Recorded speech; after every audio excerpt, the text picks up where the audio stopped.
Good afternoon, everybody. This is a live emergency briefing as we have confirmed tornado producers that are ongoing here across eastern Georgia. This is the one back behind it that produced a tornado. This was to the west of Dames Mill.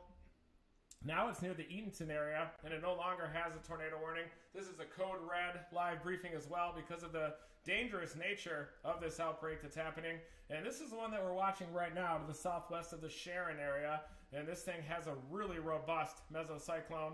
We were tracking that early tornado producer. This is the new one that's to the southwest of Sharon, and it has a huge blob of inflow right here. This is that massive inflow zone with this supercell. It is an HP supercell as well.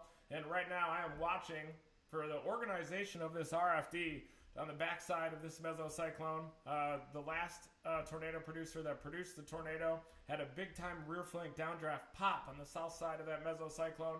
This one has a much more robust mesocyclone with this massive inflow zone that even has folded over a couple of times. And this is the rear flank downdraft, which is less organized on this storm so far. But watch this mesocyclone. It's a long track, strong, low-level mesocyclone that is dominating.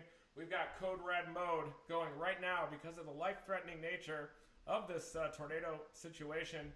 And the last one, we were live on Facebook actually when that was happening, but it showed debris lofting high up in the air using that correlation coefficient product here. We're using the same to see if this tornado is potentially going to touch down. Nothing yet so far, but we definitely saw a bit of an RFD pop that preceded tornado genesis of that last storm. I'm looking to the southwest of Sharon, to the north of Barnett, and this could be a possible first sign of maybe some debris getting lofted into the air there between Sharon and Barnett. See if it corresponds with that mesocyclone, and it doesn't look like it. It looks like that's kind of out in front of it just a little bit. The actual mesocyclone and the developing tornado cyclone would be back in this area, to the northwest of Barnett, to the southwest of Sharon, to the southeast of Crawfordville, Georgia, and it's moving pretty rapidly too. So now it's just to the southwest of Sharon. If you're in Sharon, Georgia, you definitely want to be in your safe place right now. Sharon, over toward Raytown, Georgia, even Hillman, just in case this does turn into a tornado and makes that classic left-hand turn that we so often see with these tornado producers. Get a color that I can see a little bit better here. Let me annotate. But this is definitely the dominant supercell storm. Radar indicated so far. But we were live when the storm back behind it started producing a tornado. And it's become more of a linear type of a storm. Still watching a couple of these areas within this convergent zone with this HP supercell / linear structure.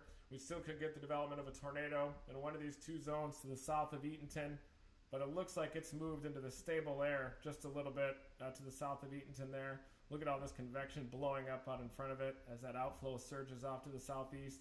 Maybe an embedded supercell structure is trying to get going right there. You can see just a little bit of a weak echo region there, hinting at some inflow trying to pump into that line, and that's probably where the warm front's located. And this storm actually produced as it was crossing into that stable air. And there's some east-northeasterly winds at the surface up to the north of that warm frontal zone, locally enhancing the storm relative helicity just enough. And then it moved off to the north into that stable air. And you can still see the remnants of that supercell structure right there. But now we've got a bunch of more convection, new convection that's forming along its outflow, preceding that storm. But this is the current one with the tornado threat, more compact, more of an isolated supercell storm. It's between Norwood and Crawfordville there. You can see that classic sickle-shaped structure, bean-shaped structure as we call it. Big-time inflow streaming in to the mesocyclone here. Effective rear flank downdraft out like this with all those westerlies surging on the south side of that circulation. Even a bit of a flying eagle configuration here with these hydrometeors getting picked up from southwest to northeast, getting evacuated from that mesocyclone, allowing that mesocyclone to sustain itself for a long time.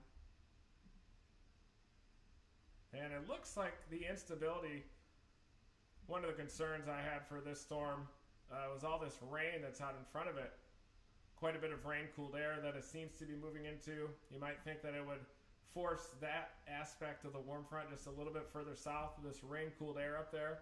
But it looks like the instability is coming in from the southwest. Probably an elevated mix layer, steepening of the lapse rates coming in from the southwest to help to invigorate the storm back behind it. It's definitely helped to organize and invigorate the tornado producer that right now has that tornado warning. And you can see that this area down to the south is perfectly clear. Unimpeded inflow, we call that. Got a couple showers down here that might do something down the road that we'll keep an eye on. But really, unimpeded inflow for that unstable surface-based instability for this storm to latch onto it, do whatever it wants with that unstable air. And if it does produce a tornado, it's probably going to be as this thing lifts northeast into that rain-cooled air, just on the cold side of that boundary. It's probably going to be wrapped in rain. Visibility is maybe going to be pretty low with it as well. But this is it, right over Sharon. You want to be in your safe place. If you live in Sharon, Georgia, definitely to the south of Hillman. There is that mesocyclone that's getting a little bit less organized now. So it's possible that this is starting to move into that stable air just a bit. Downstream out ahead of it, kind of in this area, some of that rain-cooled air. Still though, you see the mesocyclone, the suction up above it. Basically, you have a giant vacuum cleaner of mesocyclone aloft. You have your RFD right here. And just on the cyclonic side, on the bulge of that RFD, you can get a little cyclonic eddy that will propagate underneath this vacuum cleaner of a mesocyclone. Then it gets stretched into the vertical, and then you get tornado genesis. Thank you, Vic, for the super chat.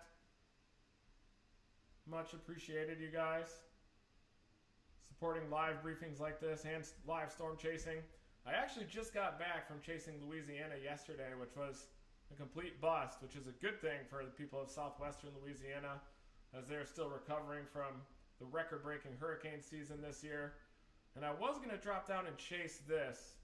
I landed in Greenville, South Carolina today, but then I figured that I'd be better served to just break down the radar. You can see this convergent line with this convective boundary moving right into Abbeville, South Carolina, where we were hunting for gems just a couple days ago. And I did see that debris signature earlier. It's rewarned again for that area that we were watching to the south of Eatonton. This area right here. There you can see an invigoration of that low-level mesocyclone. It's turning into kind of a quasi-linear convective structure. Doesn't matter. It can still produce dangerous tornadoes. Here you can see the inflow coming into this thing on the east side with that inflow pop. And we've got another rear flank downdraft starting to organize there. That's the green color just back behind that mesocyclone. But definitely an inflow pop happening here. Organized rear flank downdraft. It's probably going to swing around the south side with an invigoration in that rear flank downdraft, and then that'll trigger or be associated with tornado genesis.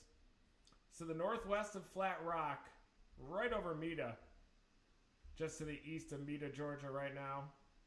In fact, it's right over you, basically. Keeping a very close eye on that one as well. Rewarned, and this is the same storm that already produced tornadoes, but this I think is even more dangerous down here. This is also needs a tornado warning off to the south. That one's probably latched onto the warm front down there. That's to the southwest of Nona. Definitely want to be in your safe place down there. Eventually headed towards Sandy Run, probably passing to the south of Flat Rock. But this is a tornado threat here as well. It doesn't have a tornado warning yet, but it's about to be issued. They're probably typing it up right now. See the downdraft starting to organize on the backside of that mesocyclone. You can even see a bit of an RFD gust front here. Inflow coming in. And that thing's a tornado, guys. That thing needs a warning. Right there.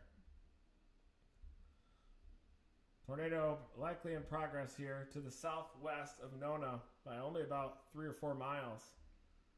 And this one's probably going to lift off to the northwest just a little bit. Thank you, Tessa, for the super chat contributions.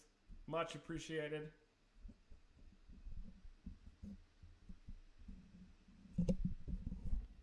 Should be working. Let me turn this thing up a little bit. How's that? Audio good? Turn it up quite a bit. I'm working with this new microphone now.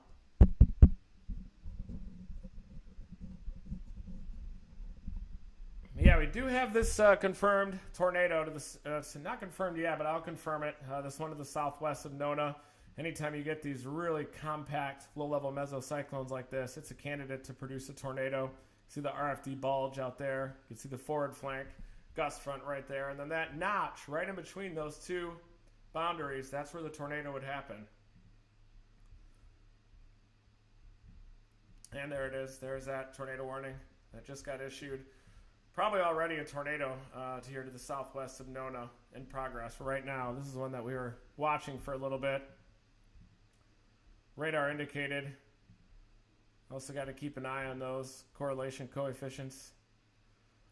But you can definitely see the curvature, the sickle-shaped supercell right here.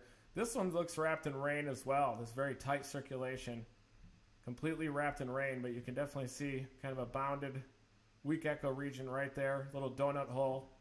If we were to look at some higher tilts on this radar, we'd definitely see that. See the RFD bulging out like this. Forward flank gust front, probably something like here. Maybe like this, a bit more like that. But the inflow right in the middle here, that's condensing as it's ripping in, as it accelerates, and you get a pressure fall right there. It's easier to condense. And that tornado is located just to the southwest of Nona.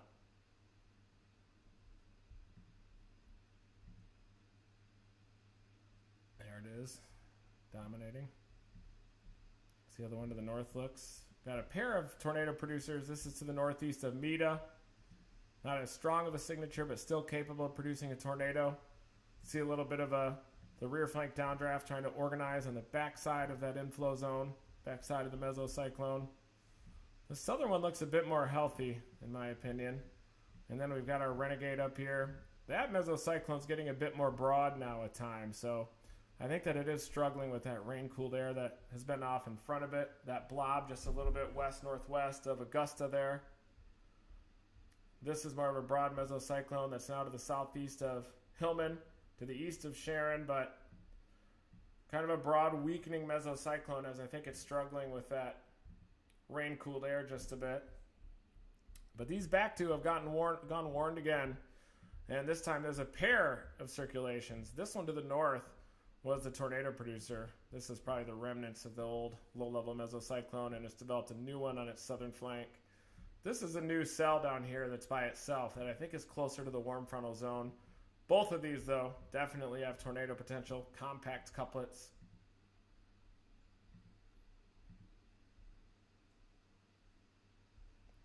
This northern one may get a little bit impeded by some rain falling into the inflow zone, but so far that really has not been an issue with these storms. You can make out some of the structure here too. You can see this rear flank downdraft boundary here, the forward flank right about there. A little bit of a hook echo on the backside even. Inflow comes in like that. So just southeast of Eatonton, excuse me. And then here you can see the new one, and this one I'm even more concerned about. This one off to the south. And look at it jump off to the north too. I wonder if that's near Nona. But this is a tornado right there. Very close to Nona, and this one's got a more of a northerly component. So if you're in Nona, you should already be in your safe place. Flat Rock, take shelter immediately. You're in the forward flank downdraft of this storm. Tornadic storm. And look at that RFD, rain-filled RFD surge out south of that circulation. Weak echo region here with the inflow coming in. Bit of an RFD gust front like that. So this is a dangerous storm. Let's look at the velocities, and let's see if this is already producing a tornado. That's not updated, I don't think. It is.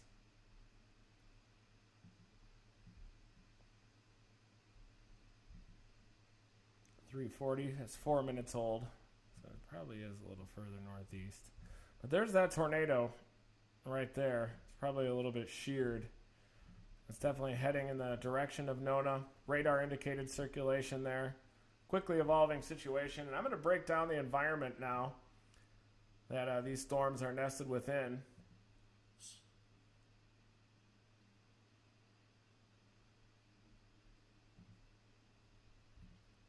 And the area was upgraded to a slight risk. But here is the RAP analysis showing the enhanced wind shear right along that warm frontal zone. And definitely when we look at the surface-based instability with this, there you can see that warm frontal zone. Basically the boundary between the rain-cooled air to the north and surface-based instability to the south.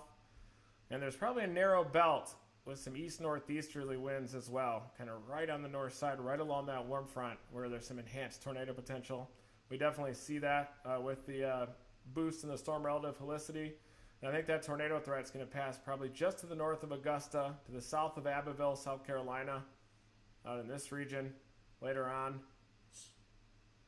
about 5:30 sunset. And I chased yesterday out in South Carolina, or out in Louisiana, complete bust, and then flew into Greenville, South Carolina today. I could have driven down here, but I figured I'd do these code red live briefings. Could be better served to people out there. Ooh, the new violent tornado parameter. And there's the violent tornado parameter, showing that tornado zone, exactly where those tornadoes are happening. The VTP.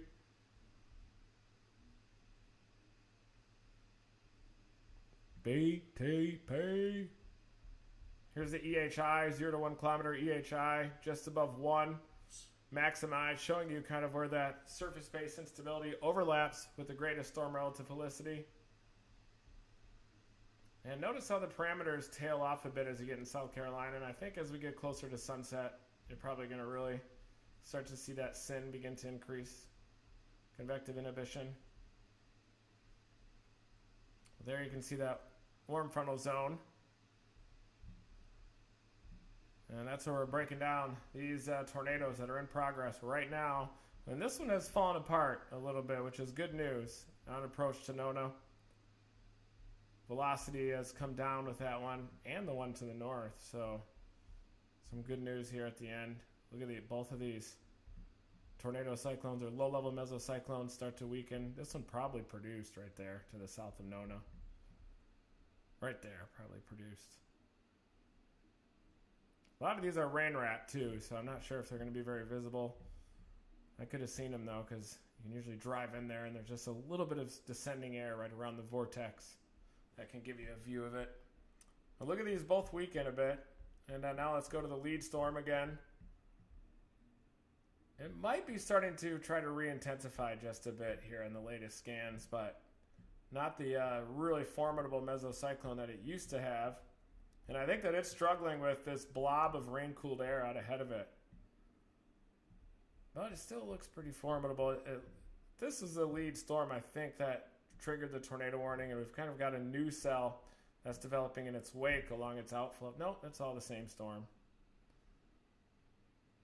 Always been the same one, but it is weakening a bit, and it's probably because it's moving into rain-cooled air from this blob of pretty heavy rain out ahead of it. This zone right here is some rain-cooled air, elimination of that surface-based instability, and it's causing the warm front to sag just a little bit south, still to the north of Augusta. But these storms coming up from the southwest could definitely interact with that warm frontal zone, so you got to keep an eye on these storms back here. Probably going to shift into a bit of a quasi-linear convective system as they move off to the east-northeast, but definitely could have a tornado threat as they arrive in the Augusta area in the next couple hours.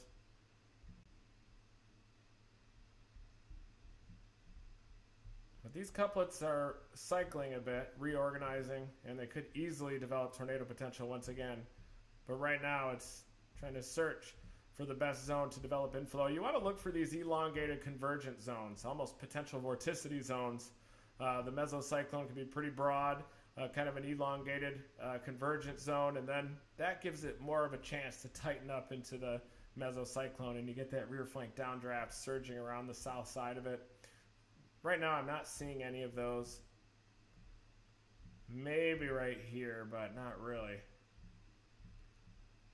But these things have been spinning up tornado cyclones pretty quickly, so I'm going to keep an eye on this through the evening. I'm going to keep these code red briefings going. Just invented this the other day. There's the regular color. But thank you guys for tuning into my weather reports.